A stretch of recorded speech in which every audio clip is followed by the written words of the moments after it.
Joe, welcome to the Edge of the Light talk show. Thank you so much for being here. It's a pleasure, Elizabeth. Joe, where are you right now? I'm actually in my home office in Minnesota. We just moved to this house about 8 weeks ago, where we have a small lake out here. So the idea was to get on a lake home like my wife grew up with. And so I've got all this wonderful light always on this side of the office. Oh, nice. I see that. And you've got a wonderful book collection behind you. You are a man that's well read, and that makes you probably such a good author. Well, it's one of the reasons I am an author, because I love reading books so much. I said, hey, that would be fun to get into. Joe, you are an internationally acclaimed author, speaker, and management advisor to Fortune 500 companies and entrepreneurial startups alike. You were the co-founder of Strategic Horizons LLP, a thinking studio dedicated to helping businesses conceive and design new ways of adding value to their economic offerings. You basically specialize in getting people and businesses to think differently. In 1999, you and your partner, James H. Gilmore, wrote the best-selling book, The Experience Economy. Work is a theater and every business is a stage, which demonstrates how goods and services are no longer enough. What companies must offer today are experiences, memorable events that engage each customer in an inherently personable way, is how you describe experiences. In 2007, Pine co-wrote Authenticity, What Consumers Really Want, which recognizes that in a world of increasingly paid for experiences, people no longer accept the fake from the phony, but want the real from the genuine. Amazon.com named it one of the top 10 business books of 2007, while a cover story in Time magazine cited as the 10 ideas that are changing the world. Pretty impressive. Awesome. Since revolutionizing the way we should approach and think about business with the experience economy, Joseph Pine has continued to be at the forefront as a thought leader in his speaking and university teaching activities. Where are you from? I'm from all over the place. Born in Kansas City, live in Lawrence, Kansas, Endicott, New York, Phoenix, Arizona, Mahwah, New Jersey, Palo Alto, California, and then moved to Minnesota when I was 11. So all of that was before I was 11. My dad was in the computer industry from early on, which I picked up in. I was in the computer industry to start, worked for IBM for 13 years before going out on my own. And for the most of the last 40 some years, I've lived in Minnesota, including now again with this little lake home. So then how did you start thinking differently? How did you become this expert on seeing business different? So as a reward for working at IBM, basically, they sent me to MIT for a year to get my master's degree. And I immediately said, again, because of my love of books, that I'm going to get I found out how to do a thesis. So I said, I'm going to do a thesis that I can turn into a business book. And that's what I did. And that was my first book, actually. It's called Mass Customization, about efficiently serving customers uniquely. In other words, how do you give everybody exactly what they want, but do it with low cost, with efficient operations? And so I studied that at MIT and did come out with a book when I was still at IBM. And I worked in client executive education in the IBM consulting group. And that was sort of the first opportunity to really see how you could turn light bulbs on, how you could show that this thing was now possible, that you could not just mass produce, but you could mass customize. And that set me off on this career arc. I left IBM in 1993, and shortly after that discovered the experience economy by recognizing that mass customizing a good turned it into a service. Mass customizing a service, what does that turn into? Into an experience. If you design a service that's so appropriate for this particular person, exactly the service that they need at this moment in time, then you can't help but make them go, wow, and turn it into a memorable event, right? Turn it into an experience. So that led to the work on the experience economy.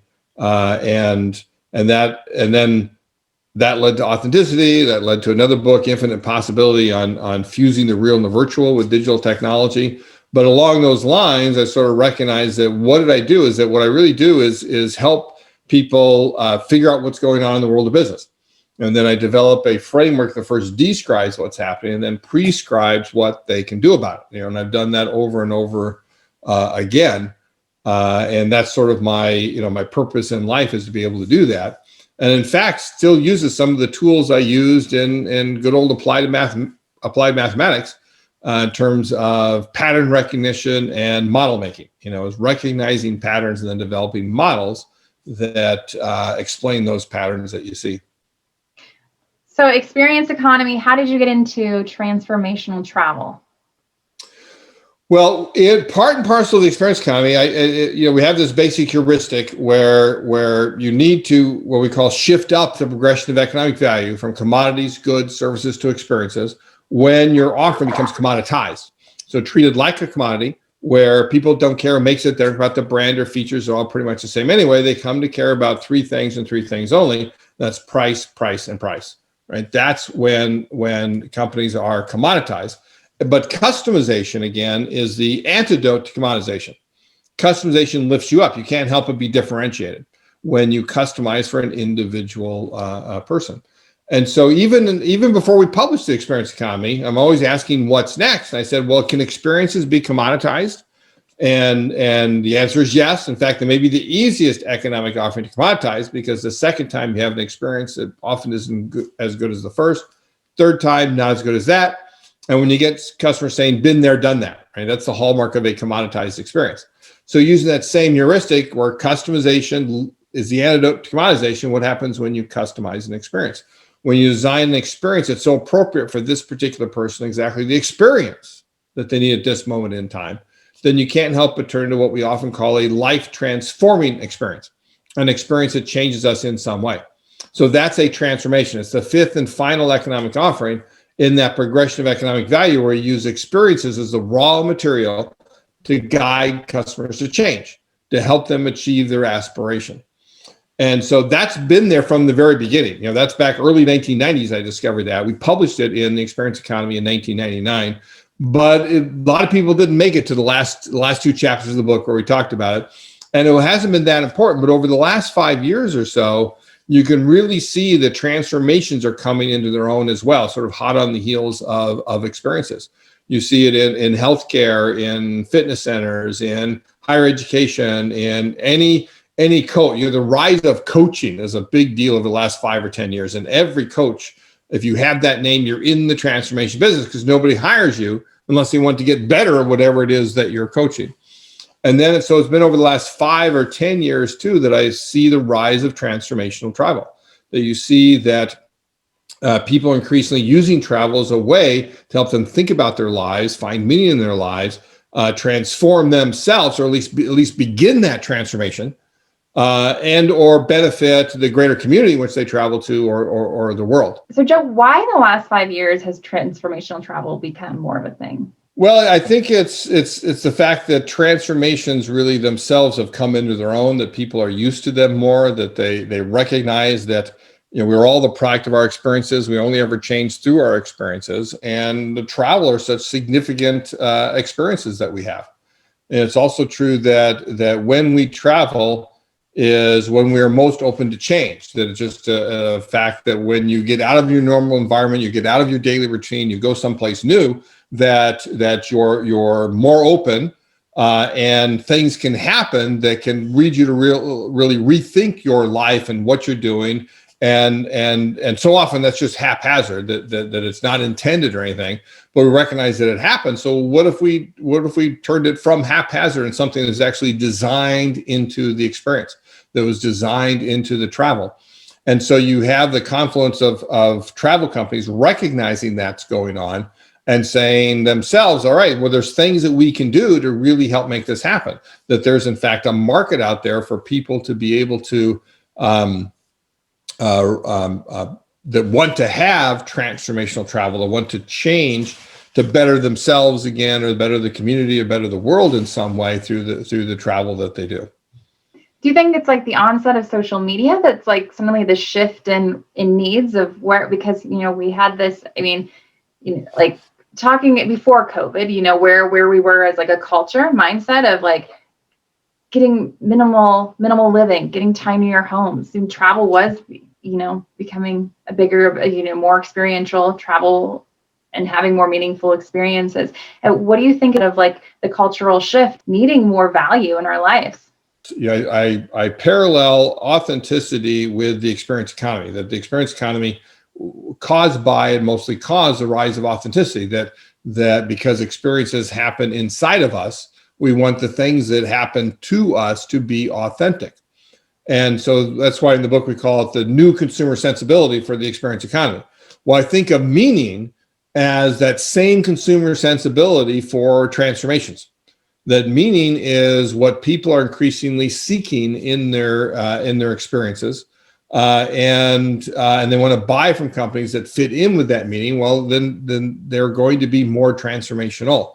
And so I think it's the greater search for meaning in our lives that yield that shift into more and more of transformational travel versus just touristic travel.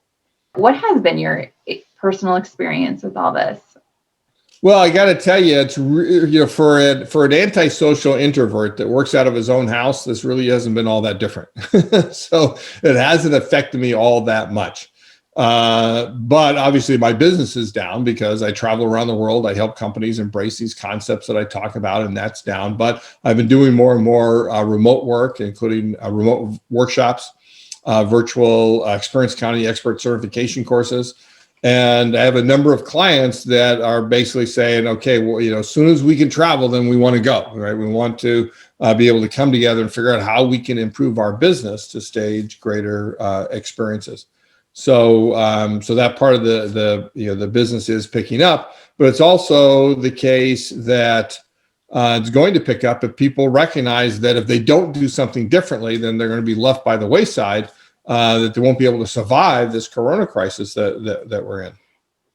Tell me about, because you recently wrote an article, and I found this so interesting because you say, while the current state of the experience economy is poor, the future is bright. The worldwide response to COVID-19 has devastated the experience economy, tourism most of all. However, people are social beings who will always crave social experience where they gather with and around fellow human beings.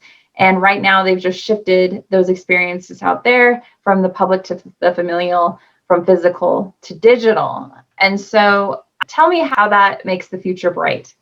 Well, it's because the experience economy is not dead, as some people have written, right? They'll ask, is the experience economy dead? No, it's not. It's not dead. We as human beings crave experiences.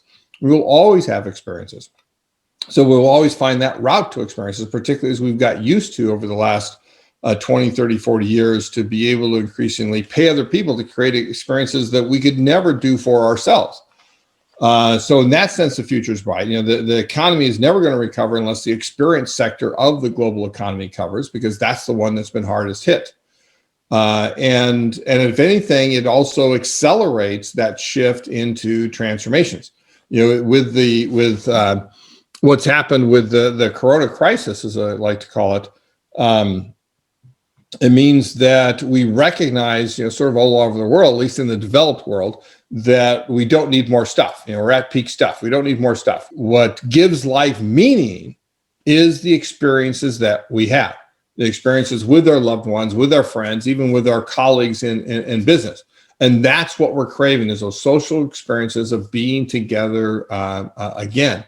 And so that's actually going to accelerate that we will want more meaningful experiences. And again, that fits in perfectly with the trend towards transformational travel. And so do you think is that like going to be a delayed response? So when you're saying that we're going to be craving this, so is this going to be like, right, so when things open up, then that's when the future gets bright? Or do you think the experience is going to change where it's more digitized? Do you see that Well, yes and yes. That we're not there yet, right? Obviously, we're still in lockdown mode in many places, or in physically distancing modes. I hate to call it social distance, because we can have a social experience over a phone line, over a medium like Zoom and so forth, but we're physically distant. And so there are things that we simply can't do. But every time a place opens up, whether it's a amusement or a theme park, whether it's a restaurant or a bar, whether it's a sporting event or a natural arena, every time a place goes up, it basically fills up to capacity. That maybe only 25% of capacity, and they may not be able to make money at 25%, but the demand is there. Now, if they opened up to 100%, then that wouldn't be the case, right? The people would too many people would stay away still. But there is that core demand of people that want to have that experience.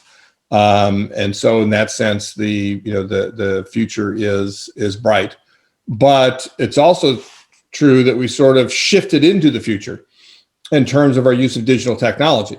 That we're buying more and more online, we're buying more digitally, we're doing contactless delivery, where there are people who have never used the internet to buy anything before that are now doing it regularly. There are people who have bought before are now doing it all the time and so forth. And those sorts of things may shift back, but we're not going back to the way it was.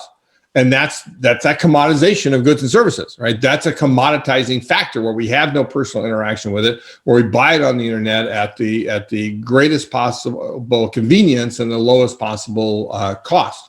So that's where you have, we talked a lot, if I put on my economics hat for a second, we talked a lot about the demand factors of experiences and transformations, where there are supply factors as well, which is that search for differentiation again. That as their goods and services and then even experiences become commoditized, then we have to shift up. We have to go to that next level and provide more economic value in order to continue having a business. So where do you see us for the rest of the year, the tourism economy for the rest of the year, and then like 2021? Well, it's still largely dead, but I think we figured out that we don't have to completely stop things. We can just reduce capacity. We can do proper distancing and face masking and so forth. We can make sure that the places we go to are safe, that the providers do that, and that they show that they're safe, what I call safety theater, right? Not just being safe, but show that you're safe, make people feel comfortable. And then we will go back to a certain level, and that level will be increased as we go along. But it's never coming back until we basically get herd immunity, through a vaccine or one or more vaccines. And only after that's done and that people feel comfortable will we then go back. The interesting thing is we'll actually at that point be healthier, because we'll have fought off the flu and the common cold because we're washing our hands and wearing face masks, and those things will be less dangerous to us. And hopefully, those not the mask wearing necessarily, not the not handshaking, but the washing of hands and the being cognizant of how close you are in that will continue to a degree to continue to make us healthier. And at some point, if we'll be better prepared for the next time something like this happens, which seems to be every 15, 20, 30 years. There's at least something that's different than was before and could possibly be like H1N1, like SARS before that, like the flu. In the late 60s, there was a bad flu, sort of one of these viruses that killed over 100,000 people in the U.S. and like never made the papers. I don't remember it when I was a kid because we didn't, concern ourselves with it as much. It's just something that happens, and that's part of what's going on now. Is we have a much more heightened. This is part of the rise of the experience economy and transformations. We have a much more heightened view of the time that we have and both in terms of how we spend our time day by day, week by week, year by year, and about our overall time span of our life. And as we try to fill that more with experiences, the value of that time goes up. And so therefore the sensitivity of anything that takes away from that time is much more heightened. That's one of the reasons why we have such a strong reaction to COVID-19. What do you think about like the psychological perspective of this and how that ties into our needs for transformation going forward? Yeah, well, you do have, as we talked about, sort of that craving, that pent up demand. There is some pent up demand that people want to satisfy because they haven't been able to travel and do things. You'll have like anything, it's always a bell curve, and the people on the far side of the bell curve will want to get out there as soon as they can and go out and explore. They may do things again; they'll do it differently to be more safe while they do that. There'll be others on the backside of the bell curve that will be much more reticent, that'll want to hold back and want to wait until things are really safe, and then everybody else is somewhere in the middle. It will have a psychological effect in terms of having gone through this. What it does for people's lives, and there's even more than psychological effects. There's research that shows that between the ages of 3 and 5. Or maybe I take it back. I think it's 5 and 7. Between the ages of 5 and 7, that as a a young child, if you do not learn how to read fluently in those ages, you will never learn how to read fluently. Well, as we have taken school away from so many kids, or done it in a way that really hurts their ability to read, there are hundreds of thousands, probably millions of kids who will never read fluently because of what they've gone through. And it's not a psychological aspect, but that will affect them for the rest of their lives. There are young adults today that are graduating from college and not being able to get jobs, or working remotely, not get the socialization that the first job does, and so forth. And that will affect their earnings potential for the rest of their life. What that first job really is actually so important to set you up, and that will be a factor. And then for the people, in particular, for the people who I've got a daughter of a friend who's like deathly afraid of the virus and of catching the virus, or of her parents catching the virus. And that may affect her for the rest of her life, that she's gone through this, and that she's always going to be sensitive to that, and may limit the amount of joy actually she has in her life in total. I worry about that when you're so deathly afraid of something like that, even though the actual death rates, absent overwhelming the healthcare system, are quite small, less than 1%. There are obviously other factors besides death that affect things. But there are those psychological aspects of it that will affect people for the rest of their lives. So how do you think the transformational allies and tourism businesses can really rise up and meet people? Best possible scenario, we're good, where people are traveling again. How should they be rising up to meet where people are at that point? Right. So I'll go back to the article that you quoted from earlier. Okay. And talk about what I said in there, which is first of all, is you absolutely have to be human. You have to meet people where they are. You have to recognize that they have these different psychological reactions to what's going on, and so forth. And you need to be human with them and meet them where they're at. And part of that is secondly, then you have to refresh your places. And part of that is the safety theater that I talked about. You have to make sure, first of all, that your employees are safe, right? That's most important, because they've got to have that comfort level, but also your customers will never be safe if your employees aren't safe from the virus. So you got to make them safe. You got to make your customers safe. You got to show that you're safe. You got to do that. And then also, this is a time to be looking around for all little things that you can improve that you never have time for. As travel is down, let's spend time looking. Let's go through the experience ourselves. Let's get together as a cohort of allies, and I'll go experience your place, and you experience my place, and we'll share, and we'll make our places better, right? Then you need to redesign your offerings, right? This is the time to make sure that you truly are creating those great, engaging, remarkable, and memorable experiences. In fact, what we talk about in the 2020 re-release of the Experience Economy is 5 elements of experience that are core, and really outlines the whole book. That you need to create experiences that are robust, cohesive, personal, dramatic, and even transformative, right? And of course, that even transformative is the aspect of transformational experiences, of transformations, which not all companies need to ascend to, but again, it's perfect for travel to think about. So now's the time to focus on those elements of the experience. Ensure that your experience is redesigned so it is robust, cohesive, personal, dramatic, and then fully transformative. A lot of people that are in the transformational travel business, I think, still don't treat it as a true transformation. And in particular, they don't recognize that transformations are very individual. Transformations, the customer is the product. Right? Think about it. The customer is the product. The guest of your experience is the product. It's whether they achieve their aspirations, whether they actually get transformed. Everything else doesn't matter. Everything else is there to make that happen. And you got to understand that and have that aspect. So still too often we treat everybody the same. Right. Well, that doesn't work for a transformation. You can't treat everybody the same and expect something to happen. We need to understand who they are individually, what drives them, what motivates them, what their aspirations are, what they're looking for, what are the particular experiences that are going to enable them to climb that mountain of aspiration, which may be which is not just maybe necessarily is a different path than everybody else needs to climb.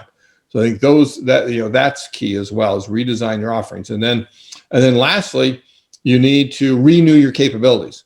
You develop new things that you're not doing now. And this is where digital comes in a large matter. Every company needs to at least recognize that there is a digital piece of their business that they can do, whether it's just in terms of how they find customers and how those customers find them and how they promote and transact. But then even in natural places, I mean, unless you're a place that specifically gears to people giving up their phones while they're there, right? People are always going to have their phones with them. Yeah. They're always going to have that capability of being online. The number one competitor for attention for customers around the world for any company is the smartphone, that they can drop down immediately and get out of your experience and get out of your transformation. If you don't manage that and ideally by incorporating it into your experience in some way, or design it so effectively that they never even think about looking at their phone, but that's going to be the rare person that's the case, right? So how do you incorporate it into it so that you bring that digital aspect of it? That's what I talk a lot about in my book, Infinite Possibility, Creating Customer Value on the Digital Frontier, is all about using digital technology to fuse the real and the virtual. And there's a right level there for everybody. It isn't like everything's got to be fully fused in the middle. You've got to figure out where it makes sense to bring in augmented reality or give an alternate reality view of what's going on, or otherwise incorporate digital technology in your business. Let's talk about an example there, because it's kind of hard when you're to understand that. So what do you mean? What's the perfect level of bringing augmented reality into? Well, it really depends upon the experience, but you can think about what augmented reality really excels at is providing an informational overlay on the real experience, right? So that people can learn by it. You can think about being able to give people instructions and giving them timings and so forth about how long to spend in certain places, or what the path is that need to do, or to be able to respond and talk about and document what's going on with them. It's a way of augmenting the reality experience that they have. Another way I mentioned alternate reality, which is where you basically overlay the entire experience with a different view, of what's going on. Think about Pokemon Go. It's called augmented reality, but it's really more of an alternate reality view. It's like you think you're walking down a street going to a store. Instead, no, I'm playing a game, right? And that game overlays that. Well, guess what? If you've heard the term gamification. One of the things about gamification is that it is never used unless behavior change is being looked for. Right. That's why, there are games, but gamifying things means it's because you want a behavior change, and gamifying it is a great way to do it. So having an alternate reality of things can be a great way to help defect the transformation, to give people a different view of what's going on, get them out of their normal routines by that alternate overlay of reality. And that might help the situation of, like, do you think people will be more, I mean, we covered this a little bit, but after this, like, they're, either that extreme of being pent up and wanting to be super hungry for adventure, or will they be a little guarded? It all depends on the individual person. And again, that's that bell curve I talked about. Some people will be very much in wanting that adventure. Some people will be more guarded. But you certainly have a shift from the adventurous to the guard because of what's happened this year. And so it's something that you need to take into account, that if you want to cater completely to that ones on there, well, guess what? There are fewer of those than there were last year. Right? And even in the middle, there are fewer of those than there were last year. You need to think about how you move people along. So you may have to go sort of effectively more slowly. You may need a pre-experience before the experience to move them from guarded to adventurous, for example. Like, that's the first level of sort of called pre-transformation that needs to happen in order for them to be open to the experience that you exist to offer. And how can business owners really, thrive and stay level-headed in times like this? Like, how do they keep resilience and keep this positive mindset that you've really honed in on during this time? That's something that can differ for everybody, but the thing I would come down to is do you know and understand your purpose? Do you know your reason for existence in this world as a business? You talk about personal purpose as well, and often those intertwine with entrepreneurs in this business. But why you exist as a business beyond making a buck, and you let that be your North Star. You let that be your guide. You align everything that you can with doing that, and that should give you the ability to keep your head when all others around you are losing theirs. And maintain that focus. It doesn't also mean that you shouldn't be open to doing different things and doing things differently, but keep it where it's aligned with that purpose of why you exist. I love that because that even makes me feel better. Like the aligning your purpose. I mean, and that feels very concrete. That's not dependent on an external, uncontrollable circumstance. That really comes down to why any entrepreneur starts what they're doing is there's a bigger purpose and there's a bigger why that they're dealing with, and to go back to that instead of anything else seems very grounding. And I love that. Good. Do you see any other innovations going on in the tourism economy, or that you've heard about, or anything that? Yeah, I do. And I think the other big thing needs to happen is what we alluded to earlier about being personal, about recognizing the individuality of every person. So I'll one of my clients and favorite examples of this is Carnival Corporation. Now, obviously, cruise lines are dead in the water, but they're actually starting to come back October, November. Around the world, but still they've been absolutely decimated by the corona crisis. But they'll be able to come back, and what Carnival has outfitted, particularly in their Princess cruise lines, is they've created an IoT device. I got one here actually for Princess cruises. It's about the size of a quarter. And this IoT, Internet of Things device, means that they can identify every single guest on their cruise that accepts them. Some still don't accept them for privacy reasons, but the value of it's so great. And I think over 97% of the people do. And it allows them to one, let them open up their stateroom door, without having any keys or anything with them. The medallion is being tracked as they go down the aisle, the hallway. They knows it's them when they touch the door and close the electric circuit. It opens the door and greets them by name electronically. They can pay for anything there, and then it allows them to create a personal experience itinerary for every guest on the ship. Including where family members are aligned together, or if you're there for a reunion or a wedding party, everybody's aligned together. But then they can track how, they can ask you what your preferences are. They can track how much time you spend in experience, recognizing that if you spend more time than normal, it's probably because you liked it better than other people. If you spent less time, you didn't like it as much. So now we begin to learn about what sort of things you like. They can even do things like remember that when you're on the pool deck with your kids, your favorite drink is an iced tea with no lemon that they can offer you without you asking. But when you're at a bar with your buddies, it's mojito. And when you're in the restaurant with your spouse, it's a glass of Shiraz. Right? Oh, that's awesome. Yeah, they understand the context of where you are. Yeah. Right. So this sort of thing, I think, will become endemic in the travel industry. And it's not that you necessarily need an IoT device. There's obviously, because you can do so much with your phone, but there's obviously good reasons not to carry around your phone on a cruise with all the water around and everything. And it's one way of getting rid of that problem we talked about, where the smartphone is their competition for attention. If they don't have it because they don't need it, they've got this. And what I think is that allies need to come together and be able to do that. I work with one tourism district in Europe where they're working on this, where anything that one destination, one hotel, one restaurant learns about a particular a guest, a visitor to that tourism area, let's share, let's learn it, let's share it, let's have one profile of them. And that's something to think about too with your allies, is how can you get to have a single guest image of every person on all of your allies, so that anything one company learns, they can benefit others. And then the key is that when you do something like this, you cultivate what I call a learning relationship with the guest, where every interaction is an opportunity to learn.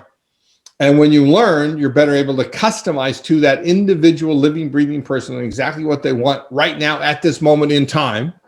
And the more better you customize for them, the more they benefit from that and see that value. And the more they benefit, the more they're willing to interact with you again. And every interaction is an opportunity to learn. So you get them staying within the community, whether that's one company, whether it's an alliance of company, whether it's a district of tourism destinations. You get them to stay within there and come back again and again because you know so much more about them than everybody else, and everything's just exactly the way that they want it. That's interesting. You're developing a relationship. Exactly. Yeah. That's awesome. What would you say to people hesitant about travel, or how should people be traveling right now? Because of course we still need to sustain global business and our global economies. So what would you say to people who are hesitant about travel, or how should they travel, or what are your words of insight here? Life has risk. It always has risk, and risk is something that can be managed. Right. So don't let it dominate your life such that you miss out on the better things in life, but just manage the risk properly. I love that. Thank you. And do you have any closing words for our allies? You're doing something great, right? Being in the transformation business. And again, the big thing, as I just talked about, is figure out ways that you can not be alone there, but you can ally, you can come together, that the greater, that the sum can be, the total can be greater than the sum of its parts. And otherwise, why form an alliance? That's what you want. So figure out how to do that well. All right. Thank you so much, Joe.